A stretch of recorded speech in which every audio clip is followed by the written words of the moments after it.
Get more confidence. Get that promotion. Get moving up the corporate ladder. Get a better gig with an MBA from Mays Business School at Texas A&M University. Whether you're starting out or stepping up, now you can take your career to a whole new level with a full-time MBA in College Station and convenient weekend options at Houston City Center. Texas A&M has a program to suit your schedule. Visit mba.tamu.edu. And Giga-Maggie.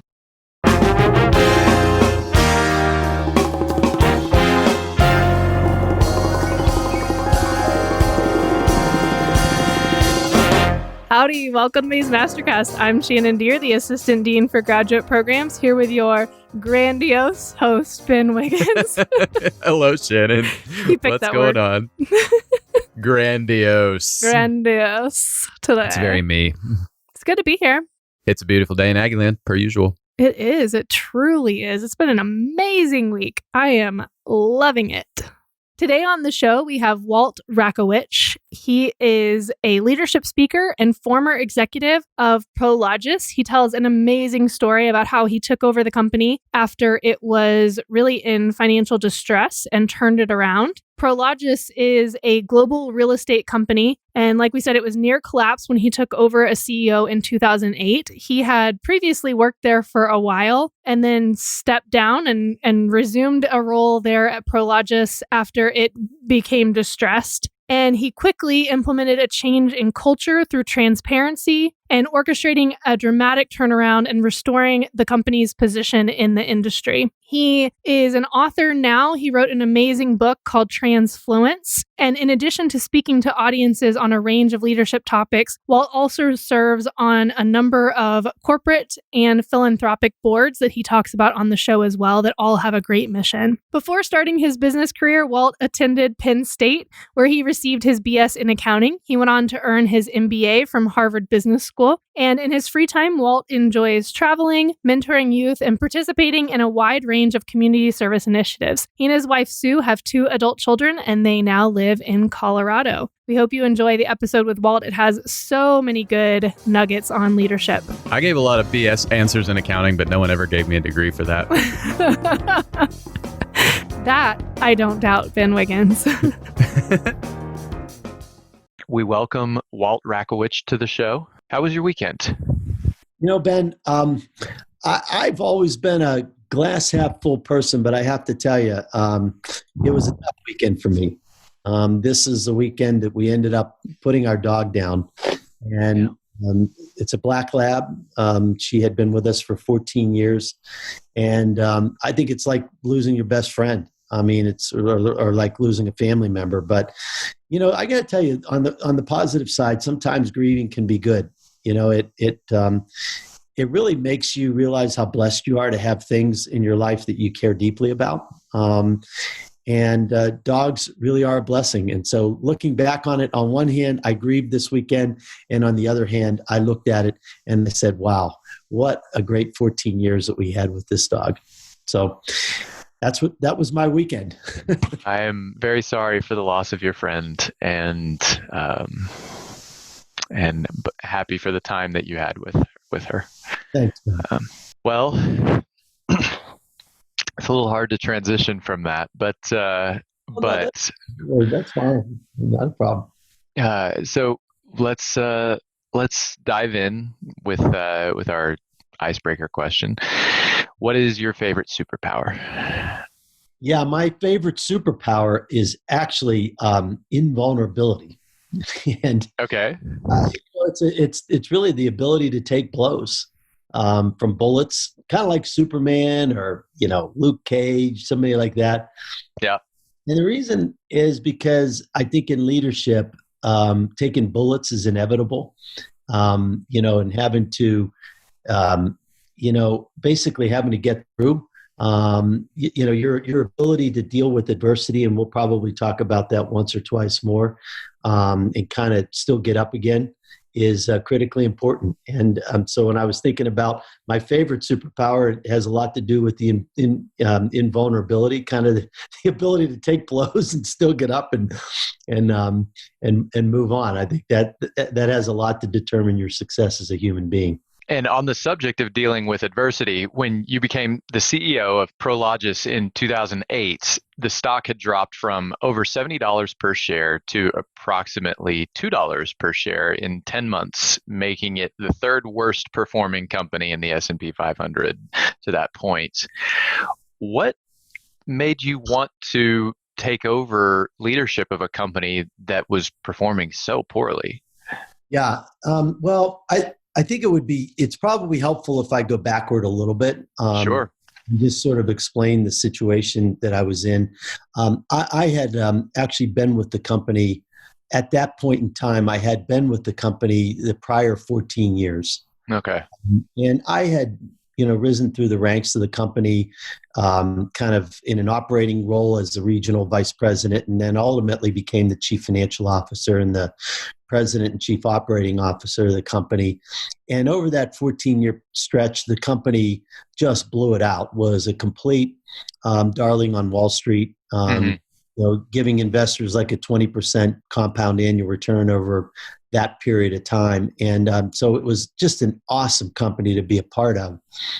But I was the number two person, and this takes you into roughly 2007, before this all happened. And we had a CEO who was my boss, essentially, that was one of the most brilliant people that you'll ever meet, on one hand, but also one of the most difficult people to work for. He believed he was always right. He paid very little attention to what people had to say. Why do that? Because it's always your answer anyway. And I think sometimes, withheld the truth or twisted the truth to sort of fit his narrative. And I saw a culture in the company changing really rapidly. And so I decided that I didn't want to be part of it anymore. And I had gone to the board of directors. And again, this is all prior to me taking over. I'd gone to the board of directors and I basically resigned from the company because I told them that I felt that the CEO was running the company over the cliff and I didn't really want to be a part of it. At that point in time, as you said, our stock was at 70 some odd dollars a share. The market cap of the company was over $20 billion. It was huge. And I left. And basically 10 months later, the stock had fallen from that $70 level down to close to $2 a share. And it was the third worst performing stock in the S&P 500. And that's when I got the call from the board to take over the company. And they decided to make a change at the top. I got to tell you, you're absolutely right. What you said was, why would you want to do this? And I have to tell you, I struggled with whether or not I was the right person. I struggled with whether or not I could do it. I struggled with, if I didn't do it, it was going to be 3 or 4 years of my life turning around a bankrupt company, or getting out of bankruptcy. But you know what? I looked at all the people over the years, over the 14 prior years that I was there, that I had hired. And I said, I can't let this go. And so essentially, even though on one hand, I knew it would take a Herculean effort, I also knew that I had to do it. And so I went back and took over the reins. If you could go back in time to that moment where you said yes, what would you tell yourself right after that moment? So you say the yes, what advice would you give yourself at that point? Embrace it. I would say this. I think people run from, because of their fears, they run from adversity. I actually, my initial tendency was to run from it and not embrace it. Actually, when the lead director called me and said, "Do you want to take over?" My first reaction was, "No, I don't." And my wife actually convinced me that it would be the right thing to do, and I called him back. And I said, okay, I'll do it. But I think part of it is we don't wish adversity on anybody. But the fact of the matter is it generally turns out to be your best opportunity to shine.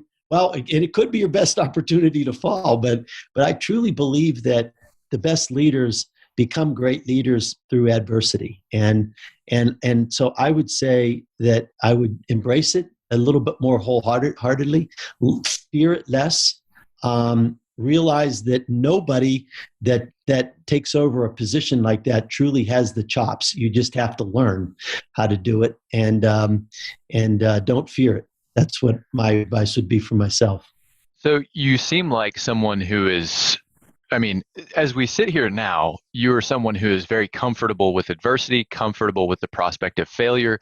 What do you think, going back to that moment, what were the ways in which you shied away from the adversity that was present in that situation? Does that question make sense? I don't know that I shied away from it. I'm not sure I would say that, but I almost shied away from it by not taking the position in the first place. And Okay.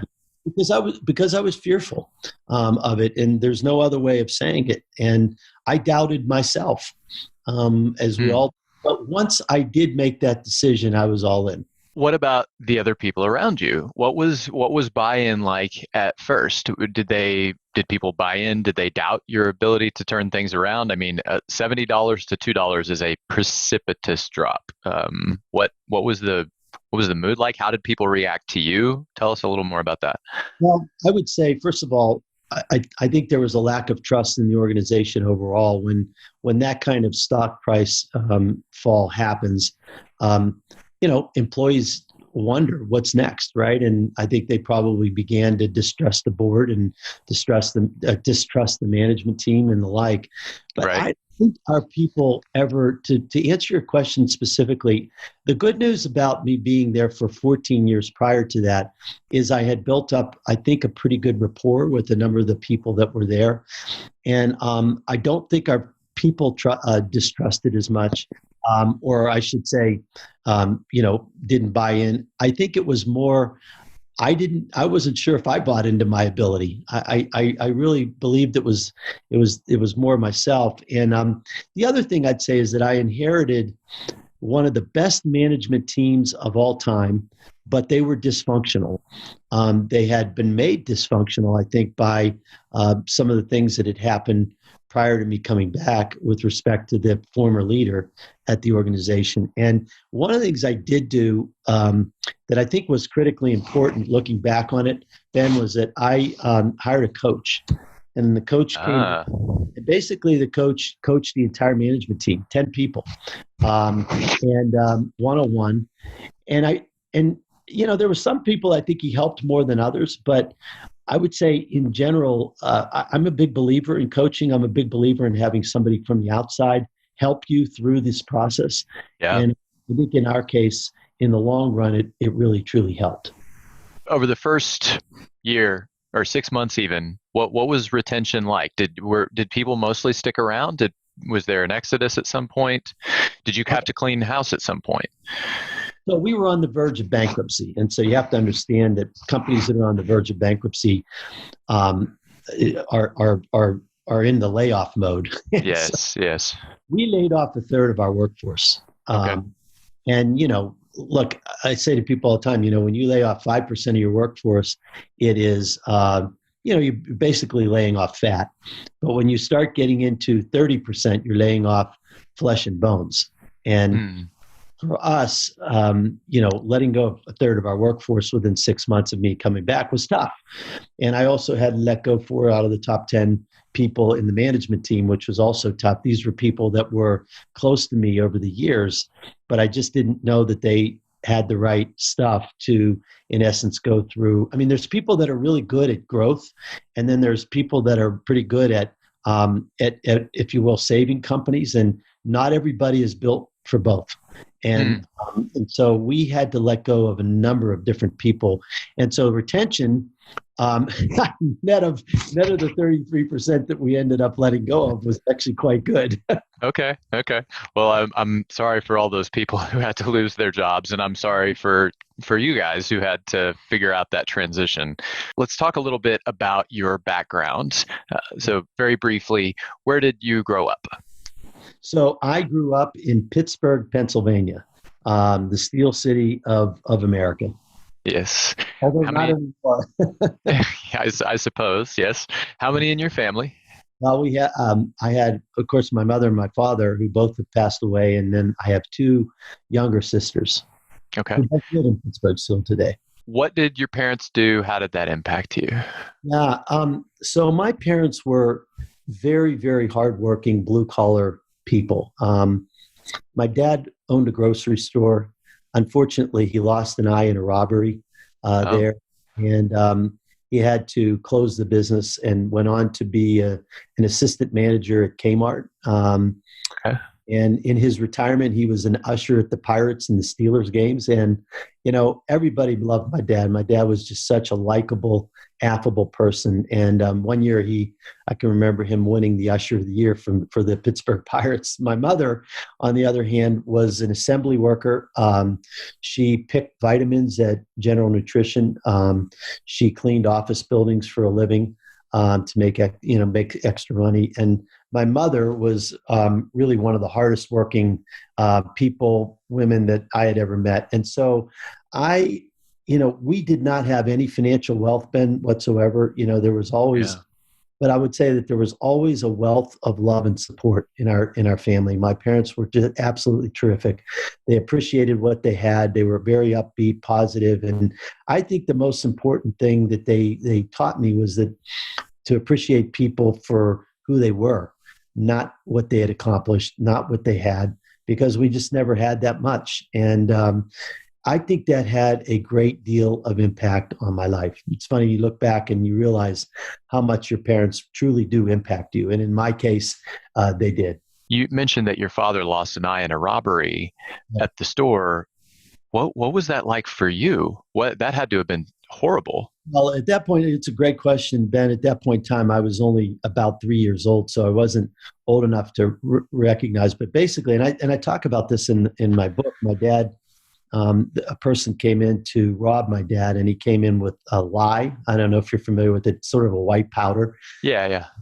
His strategy was to throw the lye in my dad's eyes, who was behind the counter, and blind him, and then steal whatever he could out of the cash register. Yeah. And unfortunately, the lye, it almost ended up burning out both eyes. But my dad went to the hospital. They saved one of his eyes. The other eye was completely burned out. And it wasn't too long after that he ended up just closing the store. It was really in a rough area of town, and not something that he thought was the right thing for his well-being. Yeah, I understand that. Well, I'm sorry that happened, but glad that he was able to find fulfillment in many other things that he was doing. Yeah. You recently published your new book, Transfluence, which pulls together stories of good and bad leadership. One of our strategic pillars at Maze is to create Maze transformational leadership, which has some overlap with some ideas in your book. What do you see as the connections between the ideas presented in your book and transformational leadership? Yeah, I think they're joined at the hip, and it was just amazing to me when I took a look at the really, I would call them the three pillars that you all talk about, and I'd like to go through every one of them. It's just absolutely amazing similarities. So the book Transfluence, first of all, Transfluence is not a word in the dictionary. Interestingly enough, it's a word that we came up with, myself and my team. I like the word. Well, thank you. It means transformational influence.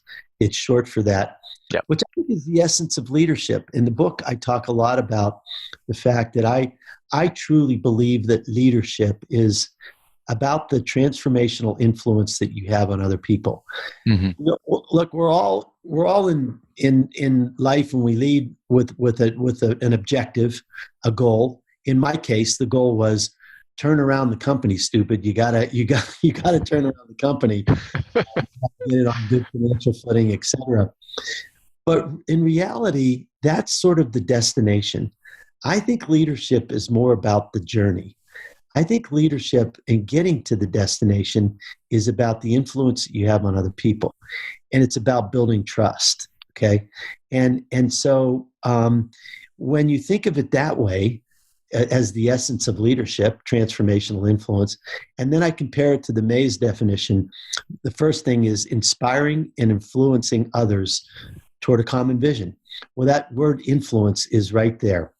And the only thing I'd say that I would broaden a little bit is I think it is to do to inspire and influence toward a common vision, but I also think that it's not just about common vision. I think it's about changing lives. I think the common vision at Prologis was let's turn around the company. Sure. I think the bigger thing is how do I change the life of somebody that I'm leading so that they can go home and be better people outside the confines of work. So that's the first thing. The second thing, as it relates to Transfluence, is that the goal is to build trust in the organization. Why do you have a transformational influence on people? You do it to build trust. And this whole notion of building trust means that it's not about you. And I think that takes serious reflection. I think it's not natural, but I think you've got to, and perhaps we'll talk more about this in this interview, I think you got to deal with your pride and fear.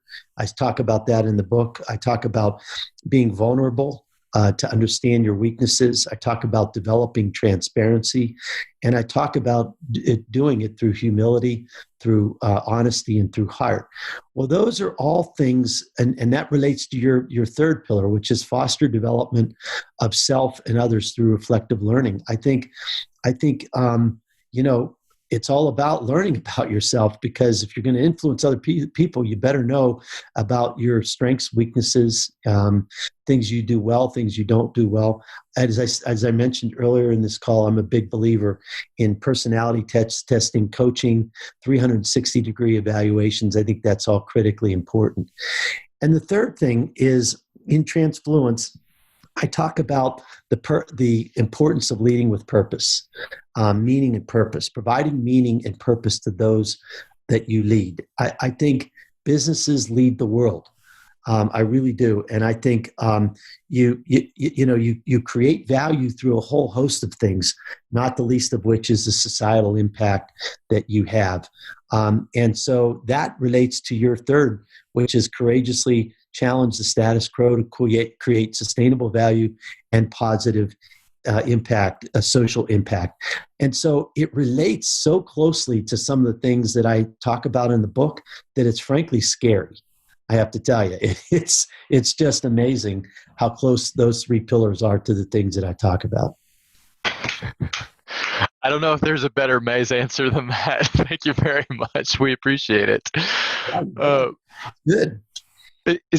A question that I had a moment ago, and this is something that I struggle with a little bit sometimes, is how do you manage the tension between moving forward the interests of the entity, the company in this case, and helping people self-actualize? I think at a certain point, to a certain point, those things are one and the same, but there actually becomes a point at which those two things diverge somewhat. There's a point at which you get so invested in the self-actualization of your people that, for example, you might spend too much time trying to save an employee who can't be saved, someone who's in the wrong seat on the bus, as Jim Collins would say. How do you deal with that tension? Well, I think you deal with it, and I talk a lot about transparency in the book. I think the more transparent leaders, you can't run from it, you can't hide from it. Yeah. What I learned is the importance of transparency, and that is to be brutally honest with people. I mean, you might be right. You get to a point where there are certain people that just aren't going to make it, and the sooner you can come to that realization, the sooner that you can be honest with those people, and in some cases move on, the better. And so Jim Collins is absolutely right. You have to get the right people on the bus. I actually think the way you get the right people on the bus is through that self-actualization. It's through understanding who you are. It's through understanding who they are. It's very interesting. We had a situation, and I won't go into detail with the names, but we had a situation where we had an administrative assistant that was going to business school, and this person wanted to move into our IR department. Okay. And said, I really want to do this. And we all thought this person was incredibly competent. And we let this person go into the IR department, only to find that after about 6 months, she just couldn't cut it. And we never did a personality test of her, never. And when we did the personality test, we realized that she just was not analytically inclined. She wanted to be, but she wasn't. And also she had a completely different personality that it took to match up with the best people in IR. And she was failed. She was just never going to get there. She could be phenomenal in other areas, maybe marketing or something like that, but her personality just wasn't going to cut it. And so we cut the cord, and we told her that she needed to go back into an admin job. And she said that she didn't want to do that, and ultimately left the company. But that was the right thing for us, and it was the right thing for her. And the quicker you come to that realization, the better. You talked a little bit earlier about how it's not the destination, it's the journey, which I agree with 100,000%. I know that's not a thing, but the idea is that the destination is frequently the person having gained a better understanding of themselves or having gained greater competency. They leave the organization, or they replace you when you leave. That's often the destination. And so it's really, life is, I guess, and our careers are a series of journeys. And if all we're looking at is the signposts, we miss the whole thing. I think that's right. When I talk about the destination, what I talk more about is the financial objective that is obvious. Yeah. And that is grow earnings by X, or, it's the things that you write down when you say, well, what are our objectives as the company, or Sure. What's our as our region? We're going to grow sales by blank, or we're going to do X, Y, whatever that is. When I talk about the journey, I'm talking about all the soft things that it takes to get there. And unfortunately, those soft things are messy. Sometimes they're really messy. They don't always go well. Part of that is the self-actualization that you're talking about. What does the phrase "the mark of the heart" mean? Tell our listeners about that. So the mark of the heart is something I write about in the book. So I think there are 3 characteristics of leaders that allow for trust. And I talk about them as my 3H core. And actually, they came to me through a discussion that I had with John Mack, who was the CEO of Morgan Stanley. In any case, those 3 H's are humility, honesty, and heart. I believe that humility is sort of how a leader thinks about themselves. Honesty is about the integrity of your actions. And heart is about how you treat other people. And so you're asking me about heart specifically. I found that leaders that exercise heart do it in 3 simple ways. Mm-hmm. And there's probably more, but there's 3 that I write about in my book that I think are somewhat all-encompassing. Yes. One is that leaders trust. I think it's hard for some leaders to trust. They don't want to give up control. But if you can't trust your people, then generally speaking, you're either narcissistic because you want to take it on all yourself, or you got the wrong people on the bus, Jim Collins. It's really that simple. And I think trusting is about empowering. It's about equipping. It's about enabling. It's about lifting up employees. The second thing is, in a mark of a heart, is serving as a leader. And serving means sacrificing. That's also hard for leaders, especially leaders that have pride and fear. And so you got to give something up. You got to give up fame. You got to give up power. You give up your position, so that others can shine. And so I think servant leaders are leaders that build trust. They put others first. It's not about them. They put others first. And I think the third is that leaders recognize. So they trust, they serve, and they recognize. They give credit. At Prologis, one of the things I'd say is that we had town hall meetings probably every month, every other month or so. I think a lot of companies have them even more often right now in this COVID environment. But in any case, big town hall meetings where every employee was a part of. In Europe, they were watching live. In Asia, they watched it on video because they were sleeping. but nonetheless, everybody saw them. And in those town hall meetings, we devoted a third of our time, to giving credit to people. And sometimes we would have slides or videos of things that people accomplished throughout the world.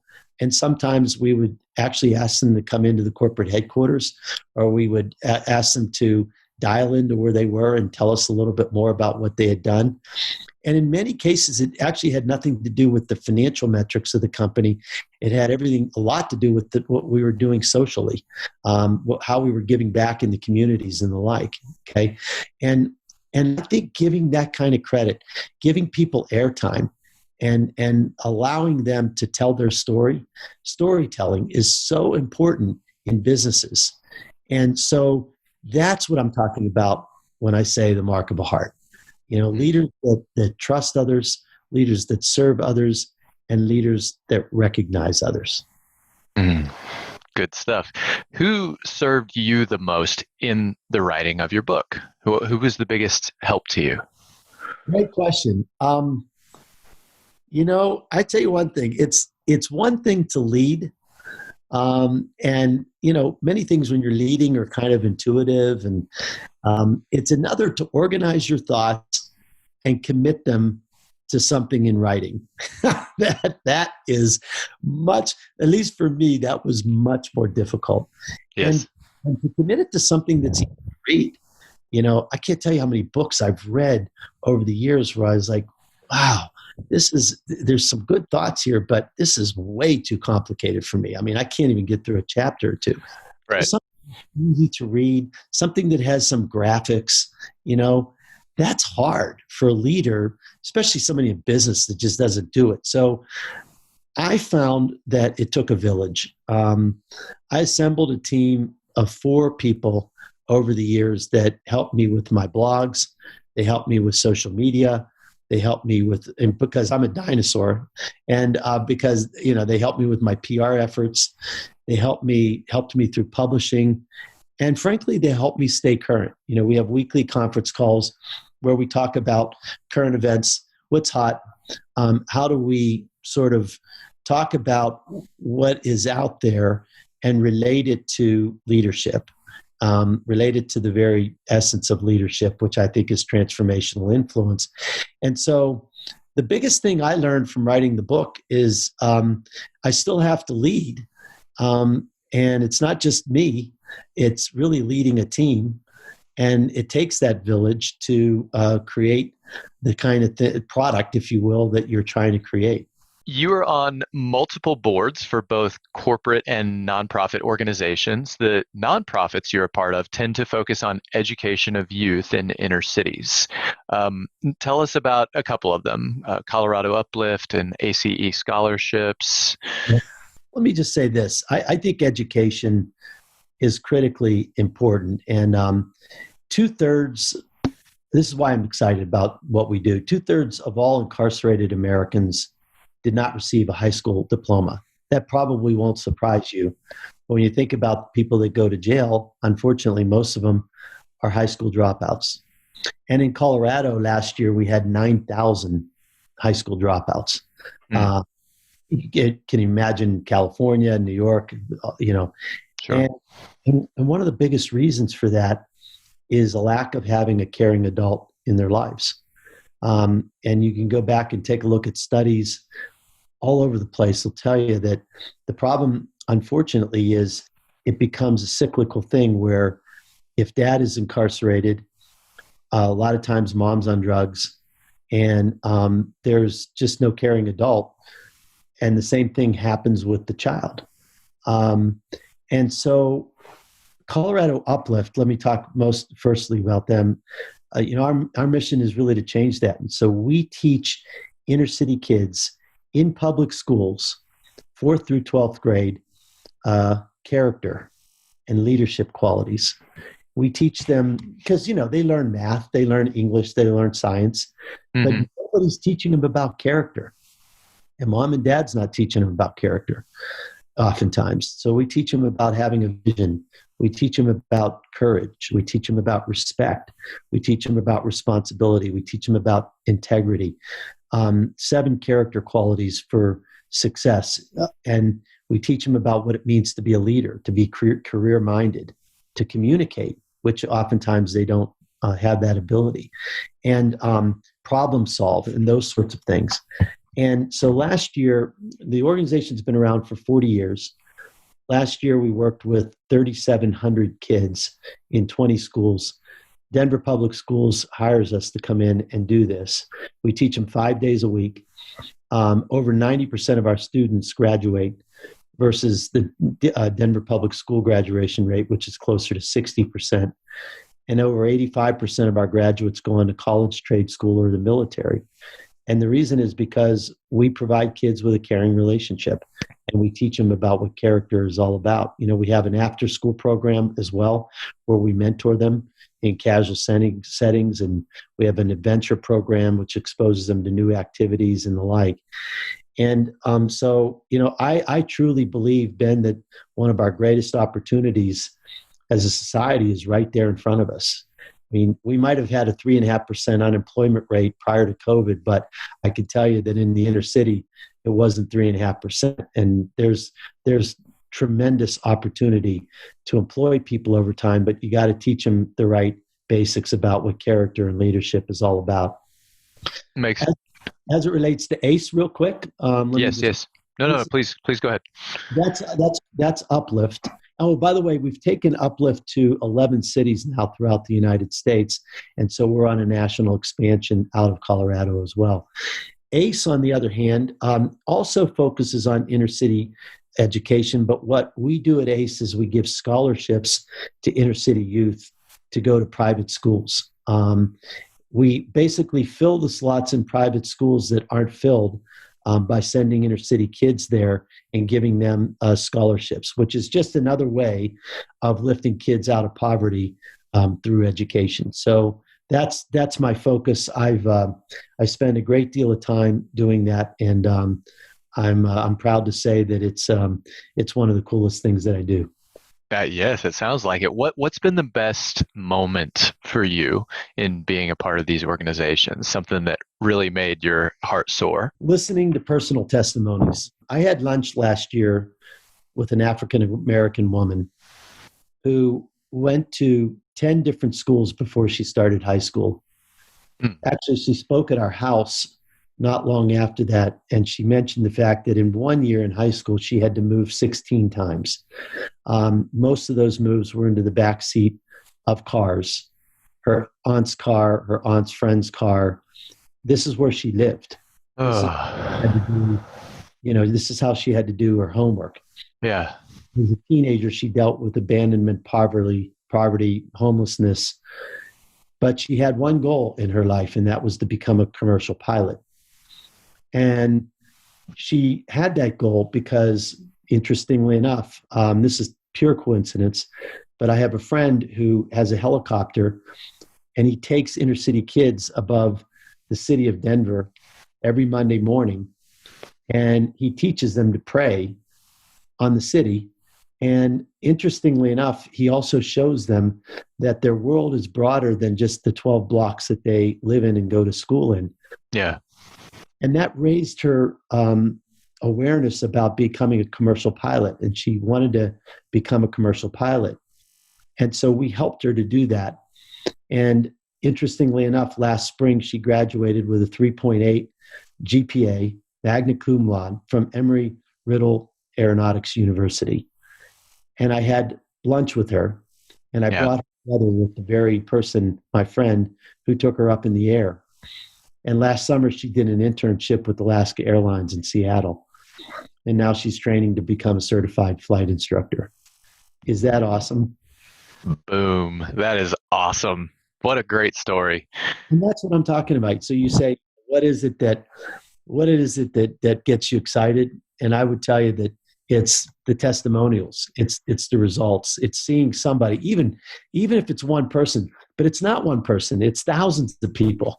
And, we're mentoring 3,700 kids every year. And so we're making a dent. We're not where we want to be completely. We'd like to, there's 60,000 free and reduced lunch kids in Denver, and we'd love to be reaching all 60,000. So we reach about 6 or 7% of them. But nonetheless, we're changing the lives of 6 or 7%. And so that's important to me. Fantastic. Rapid fire. What is something you were really interested in that people might be surprised by? How much I rely on my faith to guide my decisions.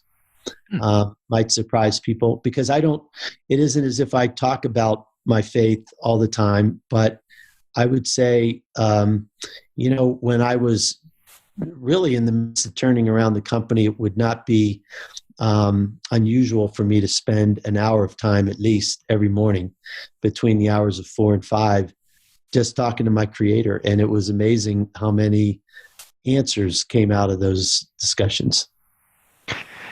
Yes, I'm the same way. I'm not between the hours of 4 and 5, but faith definitely informs my personal journey, and we certainly welcome all faiths here on the MasterCast. And it's faith and religious perspectives are not things that we necessarily talk about all the time, but we welcome faith here and love that answer.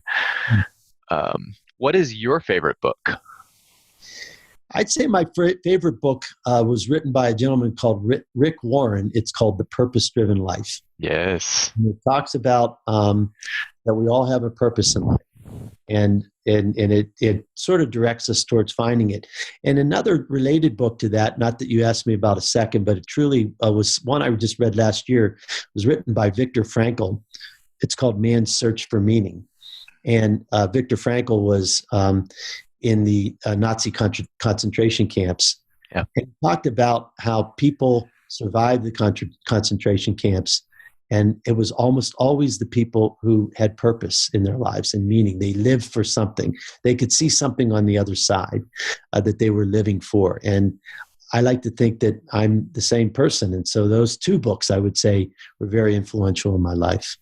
What habit have you developed recently that you would say will greatly contribute to continuing success?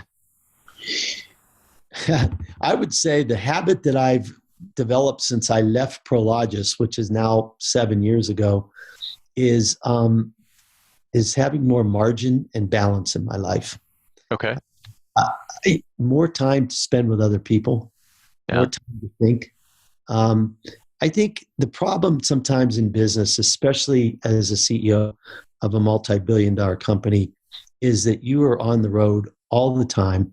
You're running around like a chicken with your head cut off. In my case, my flights, my average year was 250 to 300,000 miles a year in an airplane. And, you're in Europe 6 times a year. You're in Asia 5 or 6 times a year. I mean, it's just crazy. And the one thing, the habit that I couldn't really nurture as much back then was building relationships and really having time to step back and listen to people and add value to their lives as much as I would like, which is kind of one of the reasons why I wrote Transfluence. I think it's so important in leadership. Sometimes we forget about those things. So I think really margin and balance in my life has been a habit that I've been able to recently develop because of my retirement. How can our listeners follow what you're doing, and how can they buy your book? Well, I would say the easiest thing to follow me on would be to go to waltrakowich.com, which is my website, and you can get connected there. And let me spell my last name for you. First of all, WALT for Walt, but RAKOWICH.com. You can get connected to me on Twitter, Instagram, all those things, but you'll find out all of those by going to my website. Excellent. Walt, thank you so much for your time. This has been such an enjoyable discussion, and I hope it was as fun for you as it was for me. It was, Ben. Truly a pleasure to be on. Thank you so much. For our MasterCast top 3 takeaways, I wanted to start with talking about Walt's book, Transfluence, and especially how much it correlated with our strategic plan at Mays Business School of Transformational Leaders. And he talked about the 3 definitions that we use for what makes a transformational leader. But I thought it was really cool how much Walt emphasized the importance of transformation of people and how that was to him as important as influencing people toward a shared vision. That it wasn't just influencing people for the purpose of this shared vision. That was important for him. That was turning around Prologis, but also influencing people for the purpose of transforming them as individuals. Yes, I think that half of leadership is helping your people go where they want to go in life, and maybe a good bit more than half. And ideally, if the vision and goals of the company are aligned with the vision and goals of the individual, then almost all of that growth can kind of interplay with itself on a similar track. And the companies that are the best fit for the employee or for the leader, they make better people, or they make people more who they want to be. It's not always necessarily everyone would agree this is a better person, but it nudges you toward the life that you want. Yeah, that's interesting. Even like, what is a better person? Like we would all define that so differently, but the idea that you're living up to some ideal that you've set for yourself, or accomplishing some goals for yourself, or becoming your best self, even, that those would be things to strive for. Sure. I mean, even something like what we do here, one of my goals is to become the best possible podcast host that I can be. And some people would look at that and say, I have no interest in being an excellent podcast host. They don't like the idea of hosting a show. And that's fine. Everybody wants something a little bit different. But for me, that's a very important goal. And so this show helps me accomplish that. That's awesome. You're my favorite podcast host, in case you're Thanks, wondering. Shannon. Yeah. That's very kind. Yeah. I'm quite grandiose, I've been told. You're the most grandiose podcast host I have ever met. And whatever word we made up the other day, I liked that one. Duplicitous? No, that's too real, too close to a real word. Anyway. You're the most duplicitous podcast host in the world, Ben.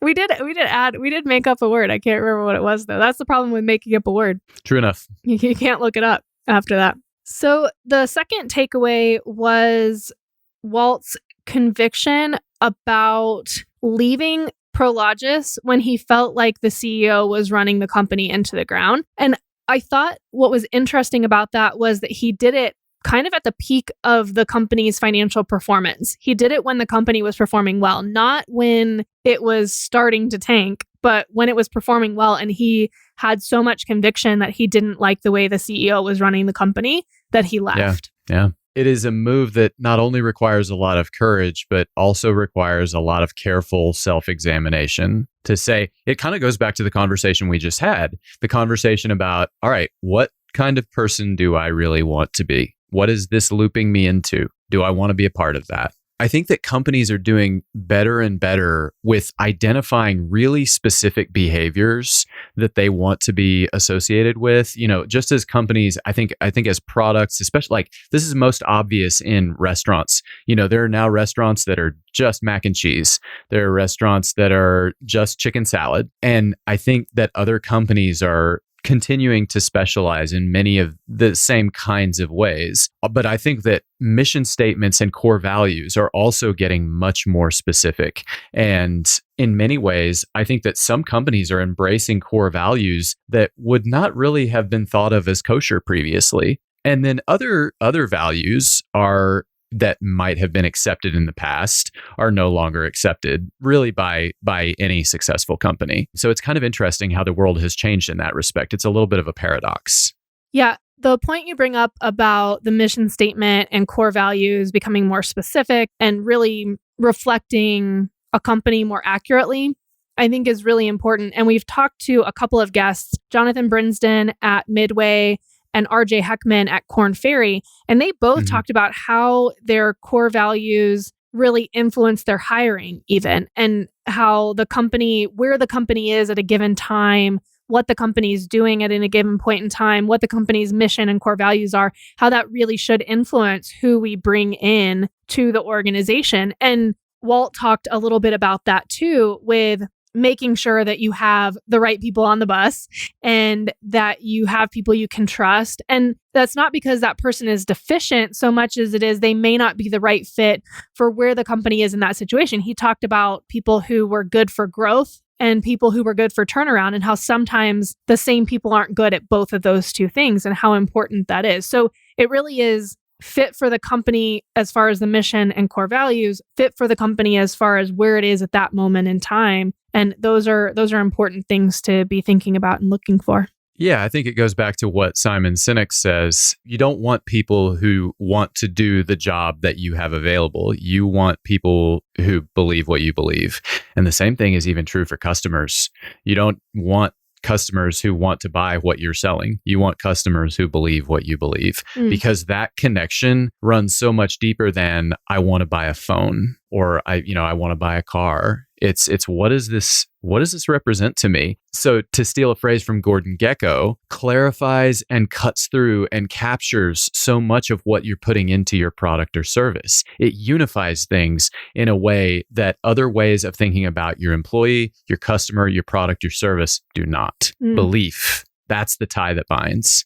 And creates a lifelong customer, right? Who isn't just buying that thing because they need it today, but like you said, because the beliefs align. And I think that that's becoming more important right now. This is something I write about often, that it's becoming more important in companies to make sure their beliefs and their actions do align with all of their stakeholders, that stakeholders, customers, employees, shareholders even, are demanding more from companies. And Walt talked a lot about this in the episode too. They're demanding more from companies in what they are able to give back from a social perspective. And I don't mean from a philanthropic perspective, but from a strategic sustainability perspective, to make sure that what they're giving to society is something of value and that it is having a positive impact, and how important that is for companies to do, not just nonprofits and government, that's good for them to do too, but how companies really have a role to play there in creating a positive impact in society. No question. No question. Yeah, it all, we have begun to acknowledge how much more tightly things are and should be interwoven in that respect. Yeah. For our last takeaway, I appreciated what Walt said about leadership being about good leaders possessing three things or doing three things, which is trust, serve, and recognize. Trusting the people that work with them, creating trust for those people, serving them, and then recognizing or acknowledging their accomplishments.